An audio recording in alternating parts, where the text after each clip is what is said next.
Kucoin or Binance? To trade or not to trade? That is the question. And in this video, you'll get the answer.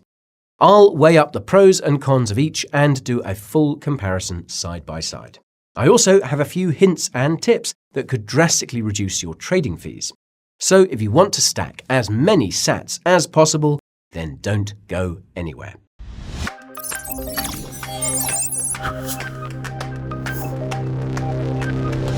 Before I dive in, there is a point I need to drive home.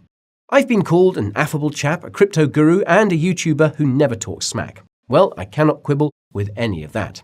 However, there is one title I need to clap back at, and that is a financial advisor.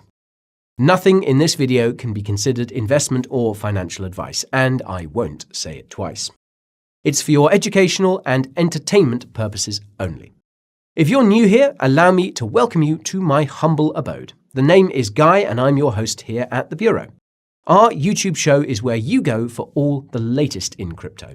That includes everything from news, reviews, coin overviews, and the latest market moves. If that sounds like something you could benefit from, then hit that subscribe button and turn on all notifications. That way, YouTube will let you know when a new video has dropped. Okay, we're all set. Let's see which exchange is best. To kick things off, I'm going to give you a quick overview of what Kucoin and Binance actually are. Now, if you're all clued up on that, then feel free to use the timestamps I've conveniently placed in the video timeline. So, what is Kucoin? Well, this exchange is led by CEO Johnny Liu, and the platform first opened its doors to traders back in 2017. Yep, that's around the time Binance popped up on the scene too. The exchange is incorporated in the Seychelles. Now, on the face of it, this may sound like an odd place to incorporate an exchange, but it's perhaps down to the more crypto-friendly regulations in the country. However, you should know that the Kucoin team is not exactly running the exchange from a beach in the Seychelles. Instead, their main base of operation is in Singapore. Also, Kucoin recently announced that it had crossed the 10 million user mark. On its website, it even claims that 1 in every 4 crypto traders has an account there. Anyhow, those types of user numbers place the exchange as the 5th largest in the world, at least according to CoinMarketCap. So yeah, Kucoin is certainly a serious player in the world of crypto exchanges. Okay, so what about Binance?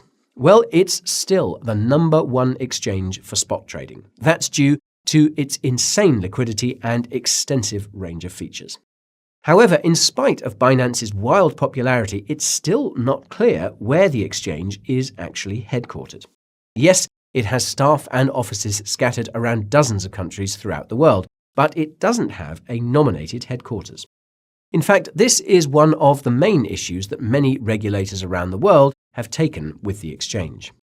However, it's important to understand that crypto exchanges aren't exactly traditional businesses, and even crypto exchanges that are floated on the US stock market, like Coinbase, don't have an official headquarters either. I mean, you might view it as times are changing, seeing that more and more of an emphasis is being placed on remote working. On top of that, Binance's founder, CZ, isn't exactly hiding out on an island with a Guy Fawkes mask on either. Instead, you can see him plastered on the front of Forbes magazine and playing a very active role in the crypto community. You should also know that being the largest crypto exchange in the world does come at a price. It means that you become a target for regulators and governments to make an example of. That has unfortunately been the case over the last year or so, with Binance having problems in China, Japan, Italy, Malaysia, Thailand, the Cayman Islands, and the United Kingdom, to name a few. Some of these actions and statements by regulators have spilled over into the banking space, where traders are finding it hard to fund and withdraw from the exchange. However, in order to get ahead of that criticism, Binance made sweeping changes to its Know Your Customer procedures earlier this year.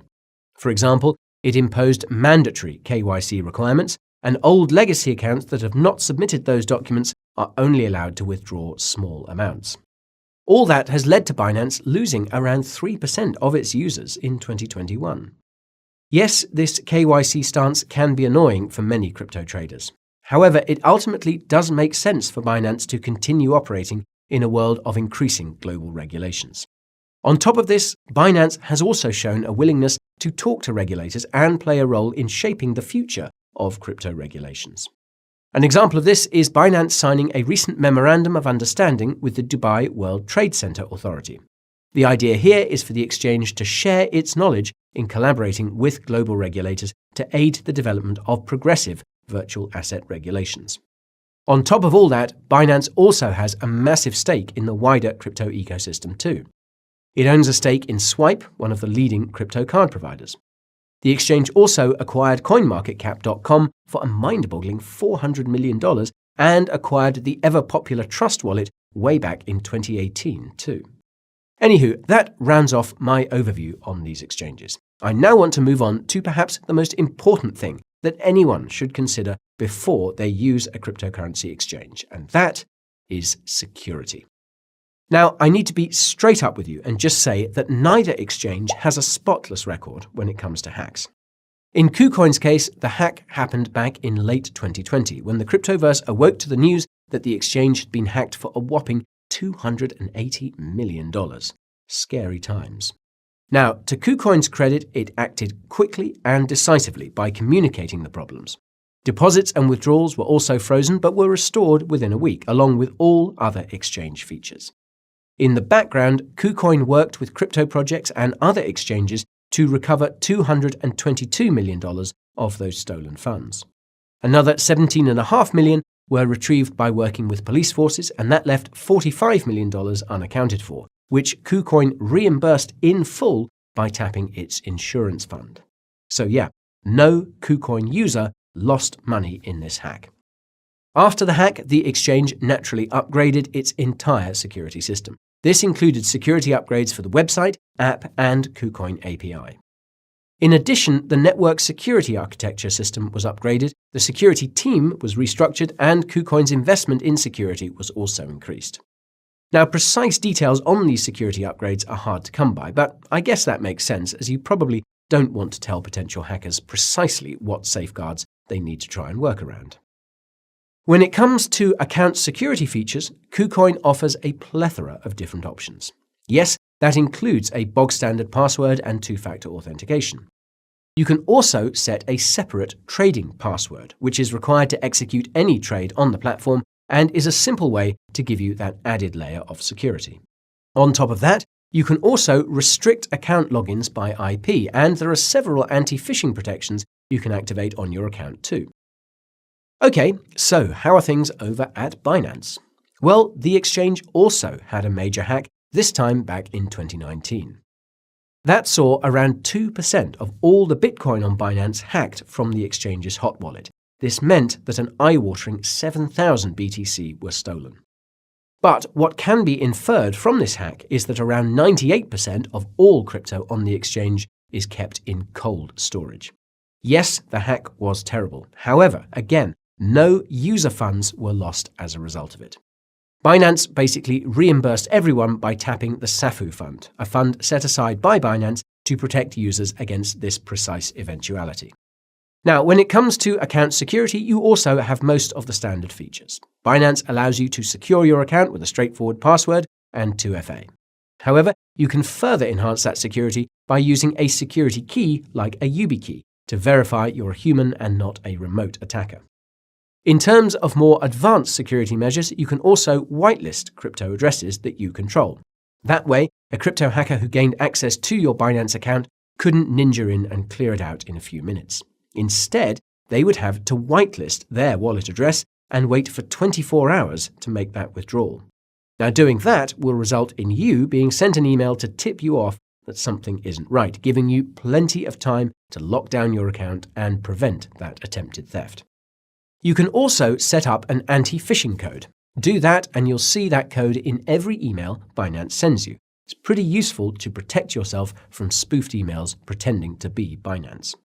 Now, moving on, I want to take a look at who can actually create an account at these exchanges and what coins are offered, both critical factors to consider before signing up. Now, unfortunately, neither exchange has made it exactly easy to discern which countries are supported. You would have thought that someone there would have thought about that and made a definitive list of supported or blocked countries. Alas, it is not that easy, and I have yet to find an official breakdown anywhere. So, when it comes to Kucoin, the terms and conditions are almost laughably vague. All it says on the matter is that you, quote, will not use our services if any applicable laws in your country prohibit you from doing so. However, Kucoin does not hold any US licenses, so users based in the land of the free are going to want to look at other alternatives. Also, Kucoin has recently told Chinese users to move funds off the exchange, which makes sense when you consider the land of the not-so-free's clampdown on crypto. Now, I have had no issue using Kucoin, and neither have many of my mates over here. But I can't speak for everyone, so it's probably a good idea to do a quick Google search to double-check there isn't some ban on Kucoin in the country where you reside. Now, when it comes to asset support, Kucoin is a veritable altcoin buffet with around 580 different cryptos available to pick up. That is the widest asset support I have ever seen for a major exchange, and it's one of the key reasons why Kucoin is so damn popular. With Binance, things are not that much clearer when it comes to country support. Again, I have yet to find an official list of supported or blocked countries. However, I have seen articles saying that Binance isn't accepting users from Singapore after Singapore's central bank claimed that the exchange was breaching local laws. Ontario residents in Canada are also unable to trade on the exchange due to a regulatory clampdown. Also, in 2021, Binance was straight up asked if it accepted Japanese users and declined to comment. Now, this does make sense, as the Japanese regulator issued a warning against Binance a while back. So yeah, if you're based in Japan, then you'll want to give Binance a miss. The same is true with users based in Thailand. I mean, the Thai SEC filed a complaint against the exchange for operating a business without a license. So yeah, anyone based there should probably avoid Binance too. So, much like my suggestion with Kucoin, you're going to want to do just a quick Google search to make sure there are no issues with the country that you are resident in. Now, that said, the vast majority of countries out there appear to be accepted. It also seems like Binance is adopting a new strategy where it will set up local operations and exchanges for country-specific trading. It's just been reported that it's going to be doing this in the UK, and it just got approval from regulators in Bahrain as well. Now, this model has already worked for Binance US over the past 2 years, which brings me on to my next point. Those of you who are based in the States unfortunately won't be able to use Binance.com. So if you are a US resident, then you may want to check out Binance US or FTX US instead. I've actually done an extensive deep dive into the FTX US exchange and would highly recommend that Americans give it a watch. To do that, all you need to do is click over here.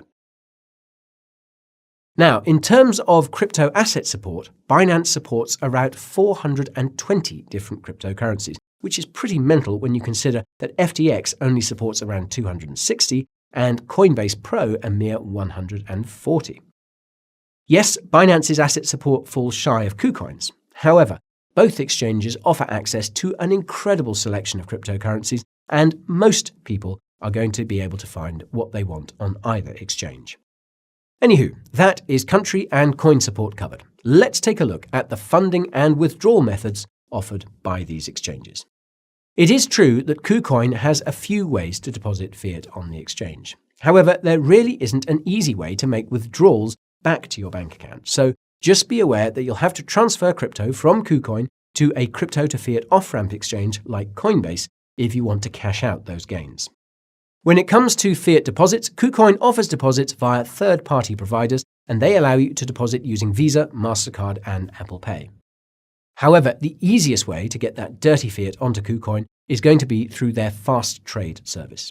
This allows you to buy Bitcoin, ETH, or USDT using a couple of dozen fiat currencies using a Visa or MasterCard. Now, yes, this is a convenient service, but it really isn't the cheapest way to deposit crypto. I mean, you'll be paying a 2% markup for buying USDT, for example. Also, the maximum payment amount via FastBuy is $5,000. So if you're looking to deposit more than that, then you'll need to do multiple transactions. Honestly, guys, when it comes to fiat deposits or withdrawals, I think you are better off looking at other alternatives and just using Kucoin for altcoin dabbling, rather than using it as that all-in-one crypto exchange solution. Binance, on the other hand, has phenomenal support for a wide range of fiat currencies, some of which I'd never heard of before. The range of deposit options includes credit and debit cards and P2P trading.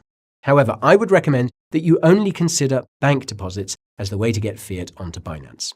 This is because USD bank deposits using SWIFT, faster payments for my fellow Brits, or SEPA for you Europeans out there, are free. SEPA withdrawal fees on Binance cost a mere 80 cents, and faster payment withdrawals only set you back £1.50. I've actually done a step-by-step walkthrough on how to deposit fiat on each exchange in my Kucoin and Binance Ultimate Guide vids. So, if you want to see exactly how to do that, then you'll want to check out the links in the description below. Now, if there is one thing that can really impede your long-term trading performance, it's trading fees. They do add up over time, folks. So, what's the deal with them on these two exchanges? Okay, so to kick things off, you're going to need to know that there are two types of trading fees on crypto exchanges. The first is called a taker fee. Now, this is when you take liquidity from the order book. For example, you buy at the current market price. The second is known as a maker fee, which is when you make liquidity in the order book. Now, you could do that by placing a limit order. But how does that limit order make liquidity? Well, let's say you're interested in picking up some Ethereum. You see that ETH is valued at $4,000 and you're not willing to pay more than $3,900 for one ETH. Well, you could submit that order to the order book, which makes liquidity. That order will just sit there until ETH falls to $3,900 and the order is either triggered or cancelled before by you. If it's executed, then the fee that would be applied is that maker fee. Now, on KuCoin, the standard taker and maker fee is 0.1%. That's already crazy low when you consider that Coinbase Pro kicks things off with a 0.5% fee. Now, of course, KuCoin does offer ways to further reduce those trading fees. One way is to hold a bunch of KCS, KuCoin's exchange token. The other option is to increase that trading volume. Now, last time I checked, KCS was valued at over $20, so I doubt many people out there are going to want to hold over $20,000 worth of those tokens to get a slightly cheaper trading fee. Similarly, people like you and me are hardly likely to trade more than 50 BTC in a month either. So yeah, additional fee discounts via these means are probably not going to happen. However, there are more optimal ways to crush down those KuCoin trading fees. The first is by bagging a 20% trading fee discount by paying those fees in KCS, a major reason why you'd hold a few of those tokens. So yeah, that's why I personally make sure I have a few KCS tokens lying around in my KuCoin account. Do that and those maker and taker fees will fall to just 0.08%. The second way to further bring down those fees is by signing up using my link. Now, I've been able to negotiate a real special deal for you guys, which gives you a VIP level 3 upgrade. So if you bag that deal and pay your KuCoin fees using KCS, you'll end up reducing those fees by up to 60%. Now, at Binance, the highest maker and taker fee you'll pay would be 0.1%, and you'll notice that the trading fee structure is remarkably similar to KuCoin's. So the high rollers and big BNB hodlers can get extra trading fee discounts. Like KuCoin, you can also get a trading fee discount by paying those fees in the exchange's cryptocurrency, in this case BNB coin. Now, the cool thing is that Binance gives a slightly higher discount for doing this, 25% to be precise. So if you do that, you can slash those trading fees to 0.075%. On top of that, anyone who creates a Binance account using my link will get an additional 20% off trading fees for life. This slashes those fees to a mere 0.06%, provided you pay maker and taker fees with BNB.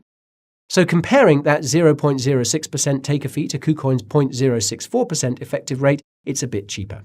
However, when it comes to effective maker fees after applying discount, KuCoin Level 3 upgrade comes in at 0.04%, whereas Binance is at 0.06%. Anyhow, if you want to bag either of those trading fee discount deals, then you'll want to sign up to Binance or KuCoin by using the links in the description below. So now that you know how to get the most bang for your buck, it's time to show you the trading platforms. Okay, I'm just going to make this real simple. The trading panels for both KuCoin and Binance rock. I am a big fan of both. Now you can see how the trading interface on KuCoin looks over here. But Binance's trading panel is beautiful too, and there really isn't too much to choose between them in my book. For those who think these interfaces look a little bamboozling, don't panic.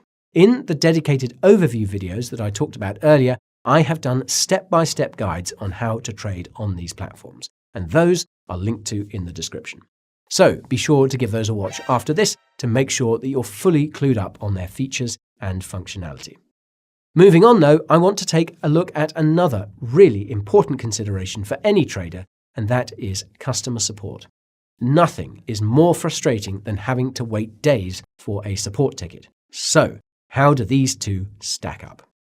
Binance is one of the only exchanges out there that actually offers a form of live chat support. However, the times I've personally reached out, it did take a while for support agents to come back to me, so don't expect a quick back and forth. That being said, you will get an email when the Binance team responds. Maybe you'll get a better result than I did. Kucoin, on the other hand, has a live chatbot which basically gives you multiple choice answers and funnels you to articles in its support knowledge base. If that fails, then you're asked to submit a glorified form and have that handled over email. So I'm going to give Binance the slight edge here, as my queries were solved a little faster over there. But there honestly isn't too much to separate the two. Now, the truth is that Kucoin and Binance offer a heck of a lot more features than just the ability to trade cryptocurrencies. So let's take a gander and see what other features are available. Firstly, you'll notice that both Kucoin and Binance offer leveraged and futures trading. However, I would strongly recommend against engaging in any of that, folks. The house is stacked against you, and I've heard too many stories of newbies getting wrecked when trading with leverage.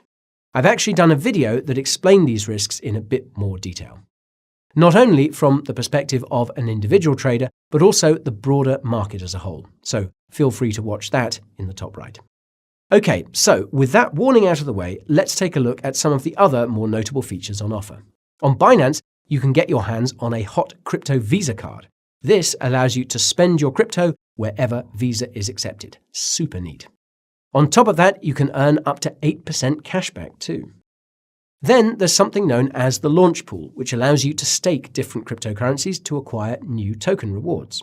Some projects don't actually do a public sale or IEO and instead choose to have their tokens distributed by the launch pool instead. Next, you have the Binance Launchpad, which is Binance's IEO or initial exchange offering platform. The place to go for those that want to get involved with early stage projects.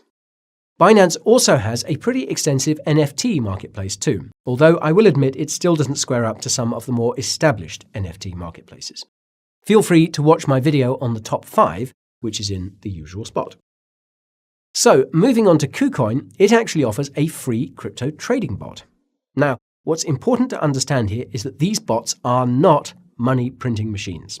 However, if you have a trading strategy that seems to work over the longer term, then you can use this feature to automate it. If you don't have one, then you can always use a pre-built one on offer at Kucoin. They currently have over 5.5 million of them on offer. So if you are going to be using those though, I definitely would not set and forget. Past performance can't be used as an indicator for future returns. Anywho, Kucoin also offers a pretty solid crypto lending product too. Here you can supply different cryptocurrencies for 7-day, 14-day, and 28-day periods and earn interest in return. Last time I checked, you could earn annualized interest rates of up to 18% on Bitcoin. Pretty crazy when you consider the meager rates on BTC you get elsewhere.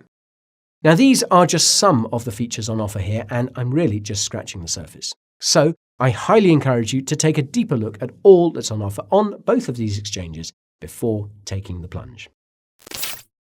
Now, that's about all I have time for today, folks, but I hope this video has helped you decide which exchange is right for you. The truth is that there was so much more that I could have covered in this video. However, I respect that you probably all have busy lives and probably don't have the time to watch an hour-long vid. But if you do want to dive even deeper into Kucoin or Binance, then I recommend you check out my ultimate guides for these exchanges. Those who've made up their minds and are wanting to bag those exclusive deals I talked about earlier, then you can do that by using the links in the description. Some of you may want to weigh up other exchange options to make an even more informed decision. Well, if that's you, then I actually have a video on the top 6 crypto exchanges for 2022, and I've popped a link to that below as well. And now, folks, I want to hear your thoughts. So, which exchange do you think is best? Have you got any questions? Hit me up in the comments. And finally, if you found this video handy, then help this crypto chap out by smashing that like button. If you love the content that me and my team produce, then join the Coin Bureau gang by subscribing. Thank you for watching, folks, and may Satoshi be with you.